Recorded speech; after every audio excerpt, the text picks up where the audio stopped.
Hej alle sammen, her er lige en lille kort video omkring hvordan I får adgang til andres Facebook sider og Facebook annoncer. Og vi bruger Business Manager til at gøre det.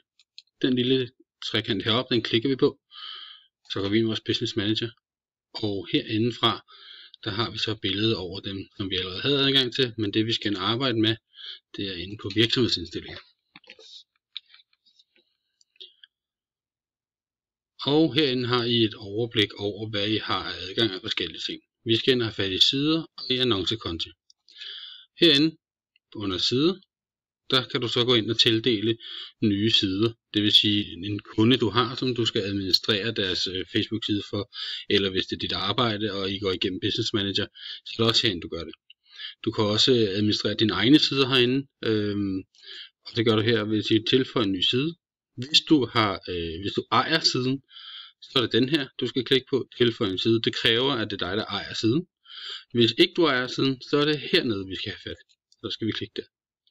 Og herinde skal vi så anmode om adgang til en side. Det kunne for eksempel være Excelbyg eller en anden. Hvis vi tager den, og så beder den om, hvad for en vi gerne vil have. Vi vil gerne være administrator på den.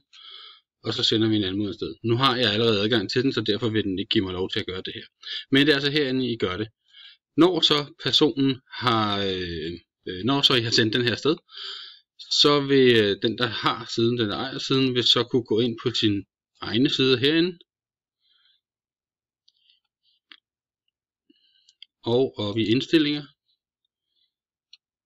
Under sideroller hernede. Der vil der så ligge et bureau, der venter på at få et svar.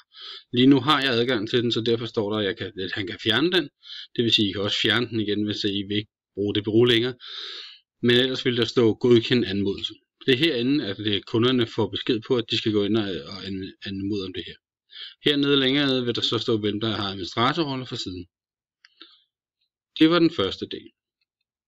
Den næste del, det handler om annoncekonti. Og fuldstændig på samme måde er vi inde i Business Manager, inde under virksomhedsindstillinger, og hernede er der så en annoncekonti.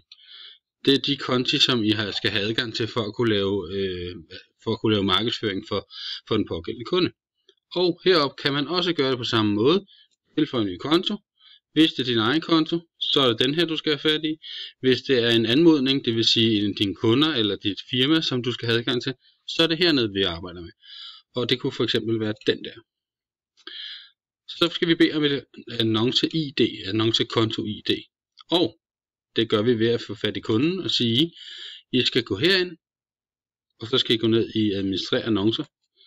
Hvis aldrig de har lavet en annonce før, så skal de oprette sig selv i annoncekonti. Men de modtager et ID. Det er det her ID, som du skal indtaste her. Når du indtaster den og trykker bekræft, så får de, ligesom på den anden, med siderne, så får de så en mulighed for at kunne gå ind og acceptere, at du har fået adgang. Så den vil ligge fuldstændig på samme måde, at de skal ind og trykke administrere annoncer. Og på deres annoncerede administrator, der vil de så skulle herover og have fat i indstillinger.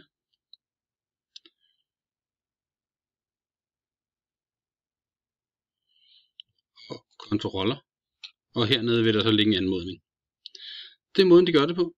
Jeg håber I kan bruge den her video, og ellers så skriv endelig nede for neden i kommentarfeltet eller andet, om der er noget andet I har brug for at vide noget om. Hej igen.